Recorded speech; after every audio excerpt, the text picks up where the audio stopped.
moi je suis au bureau de Maître Adjian, mon avocat, dossier de M. Yves Bonnet. Je voulais demander à M. Maître Adjian d'expliquer ce qui s'est passé dans 2 audiences contre M. Yves Bonnet et le livre de Weber que lui a annoncé depuis 2 ans.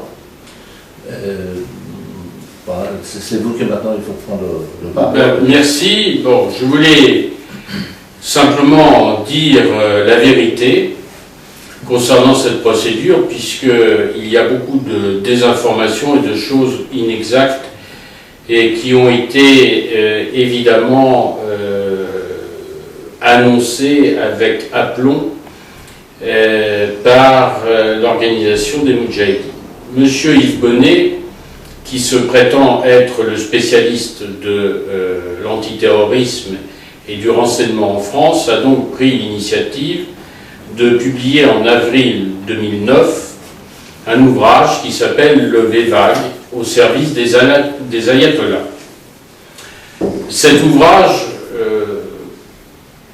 comporte des imputations qui sont diffamatoires, tant à l'égard de M. Chadonlou, qui est à mes côtés, qu'à l'égard d'Ehsan Naraghi, que tout le monde connaît.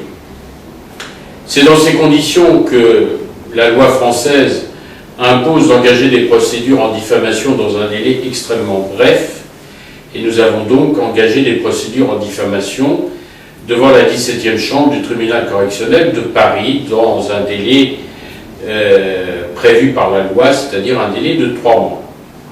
À l'issue d'une audience qui s'est tenue en décembre 2009, le tribunal correctionnel de Paris a rendu une décision en février 2010 qui a condamné M. Yves Bonnet pour diffamation.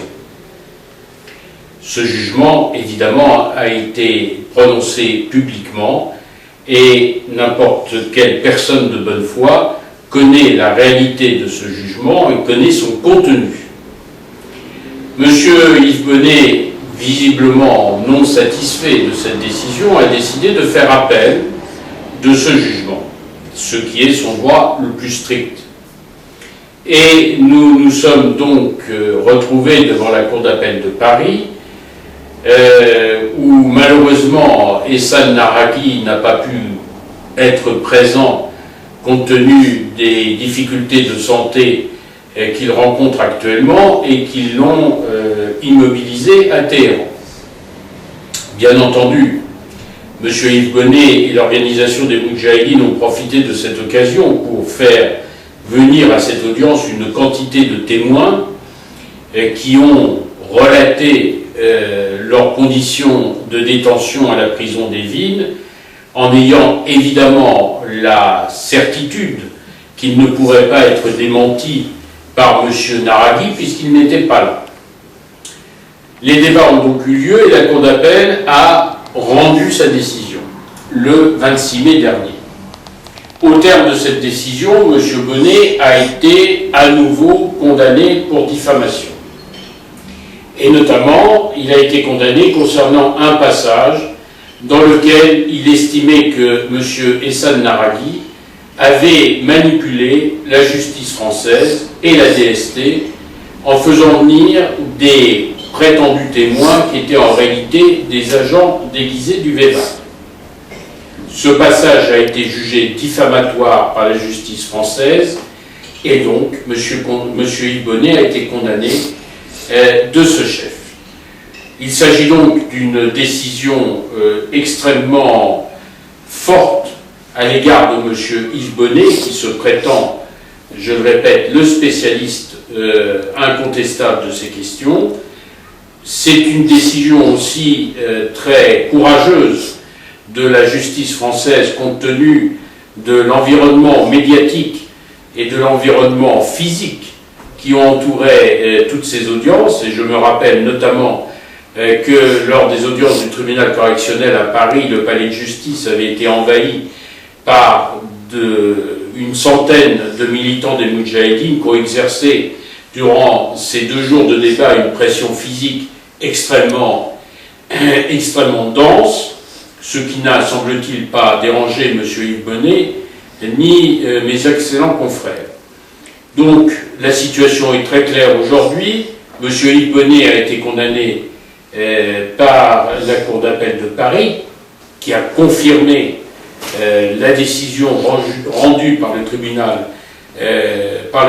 correctionnel, et bien entendu nous sommes encore dans le délai pour lequel il peut faire un pourvoi devant la Cour de cassation, ce qui est évidemment son droit le plus strict. J'ajoute enfin que la Cour d'appel de Paris a ordonné la publication d'un communiqué dans la presse française, et là également l'opinion publique française se rendra compte de la réalité de cette décision, puisqu'il semblerait que beaucoup de choses inexactes ont été dites sur cette décision judiciaire, et cela depuis le début, puisque depuis le début nous avons, semble-t-il, perdu. Malheureusement, ou heureusement surtout pour nous, mais malheureusement pour cette organisation terroriste, la réalité est rigoureusement l'inverse. Voilà ce que je voulais vous dire.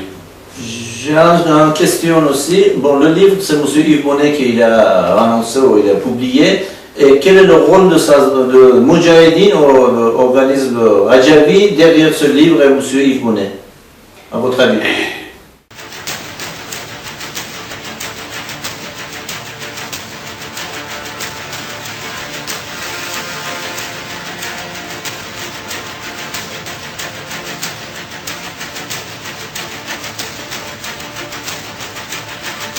Bonjour Monsieur Yves Bonnet, bienvenue ici.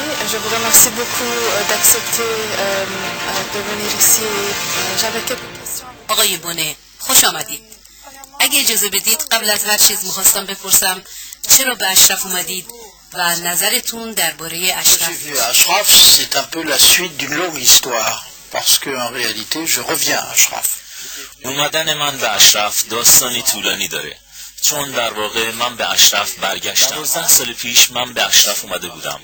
اون موقع شرایط اشرف با شرایط کنونی متفاوت و من تمایل داشتم دوباره به اشرف برگردم. به خصوص حرفایی که خانم مریم رجوی و دوستان مجاهدم به من گفتند، عزمم رو برای اومدن به اشرف راسختر کرد. فرصتی فراهم شد و من هم اونو مغتنم شمردم. آقای بونه، شما یک شخصیت سیاسی هستید و در مواضع رسمی کار کردید. چه چیزی باعث شد در کنار مجاهدین قرار بگیرید و در طول همه این سالها از مقاومت ایران حمایت کنید؟ وظیفه من بود که به اون کمک کنم و من این کار رو کردم و طبعا با تعدادی از شماها رابطه دوستی برقرار کردم. قبل از همه هم با مسعود رجبی و هم مریم رجبی. البته حالا روابط ما خیلی از روابط رسمی فاصله گرفته و حالت دوستی گرفته و من دوست دارم که به دوستانم کمک کنم.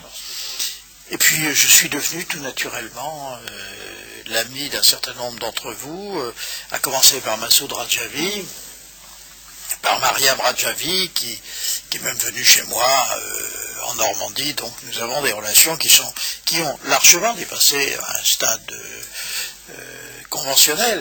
من در اینجا تعداد زیادی از دوستان جدید پیدا کردم که این بسیار مایه خوشنودی منه. آقای بونه، شما اولین ملاقاتتون با خانم رجوی کی بود و در ملاقات‌های متعددی که داشتید به چه مسائلی می‌پرداختید؟ من برای اولین بار ایشون رو در سال 1993 بلافاصله بعد از انتخاب شدنم در مجلس به همراه 2 نماینده دیگر مجلس ملاقات کردم. البته من به کرات به اوور رفتم. الان دیگه رابطه دوستی با ایشون دارم. Le livre de Monsieur Yves Bonnet a des similitudes troublantes, pour pas dire que c'est la copie intégrale d'un texte qui avait été diffusé en septembre 2007 sur le site des Moudjahidines. Ce site internet a donné lieu à des procédures en diffamation qui sont toujours actuellement en cours devant la justice française. Et il est incontestable que si M. Yves Bonnet a signé cet ouvrage, il n'en demeure pas moins que l'on connaît parfaitement les auteurs réels de cet ouvrage.